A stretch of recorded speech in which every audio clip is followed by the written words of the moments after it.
Here's part 3 of our conversation with Murray Mclauchlan. I'm John Beaudin from Rocky Street, Canada. Is there anything else that I'm just winding up here?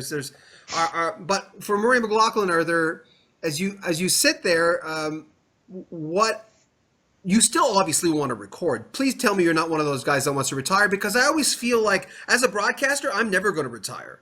I mean, why would I? I enjoy what I'm doing. But do you ever feel that there will be a time where you won't record? It's kind of funny, when I recorded Human Rights, the album before this, it came out basically late 2012 and into 13. I thought, I've hit my dinger. I mean, if I got to write a collection of songs, lock myself in a room and write a collection of songs about stuff that is really interesting to me, and it hit a level of poetry in the lyrics that I didn't think I could get to.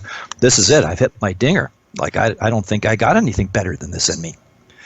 And then I started screwing around with the songs that were on this record and learning a whole new playing style.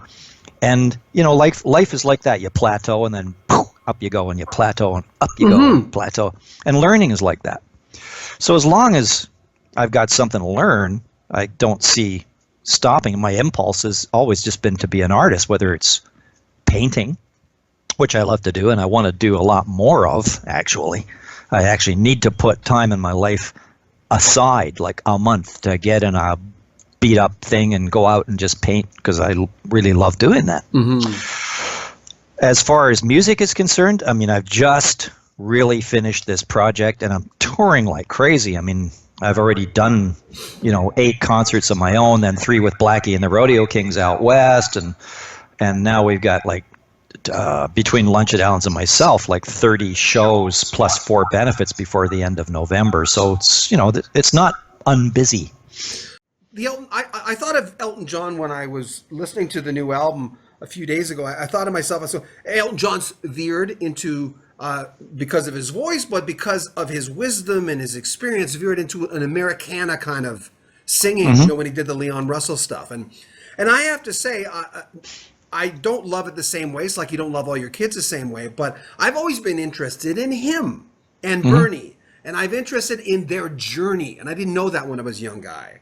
And I felt that the same way with your music and with this new album. I felt I was happy to listen to a guy who I felt was comfortable in his body when I listened to your album.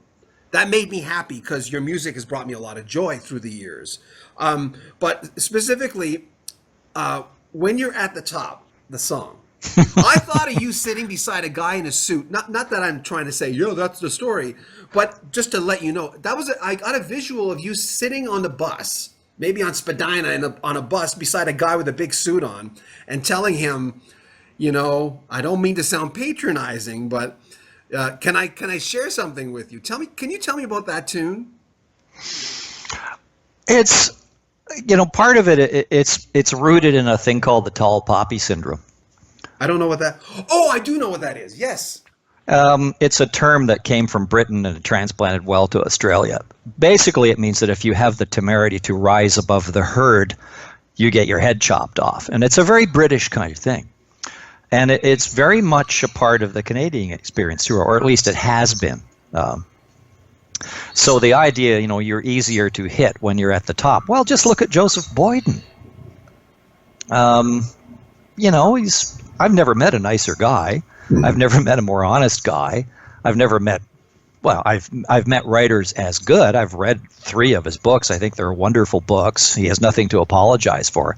And yet, in this strange climate of, appropriation, cultural appropriation, political correctness, and, tiresome bickering, people want to take this guy down. So why? I don't know. Jealousy, successful, cultural approach. I don't know what the reason is, but I think it's stupid. So, look inside the song and you can find any number of examples. So I just tried to have a somewhat humorous look at it. And my favorite line is, when you're reading Proust, don't let people know. Because there's also, in this wonderful age that we live in of sourcing all of your information from questionable sources, basically what we're on. the internet and the 24-hour news cycle is a perpetuator of misinformation. Once something's on there, it just stays on there, whether it's true or not. And really smart people have learned that if you just repeat a lie often enough, you can get elected.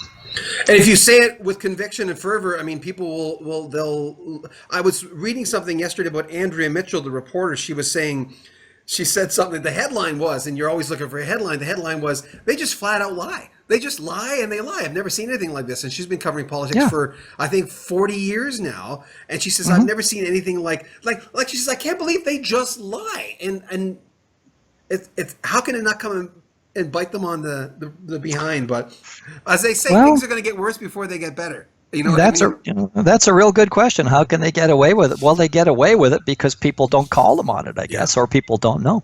Yeah. But anyway, in that song it's really about that. It's just if you put yourself out there in the public eye and you have an opinion or you become successful in one way or another, you better be prepared for the fact that there's going to be those who will want to take you down for a variety of reasons. You mentioned before something really that interested me.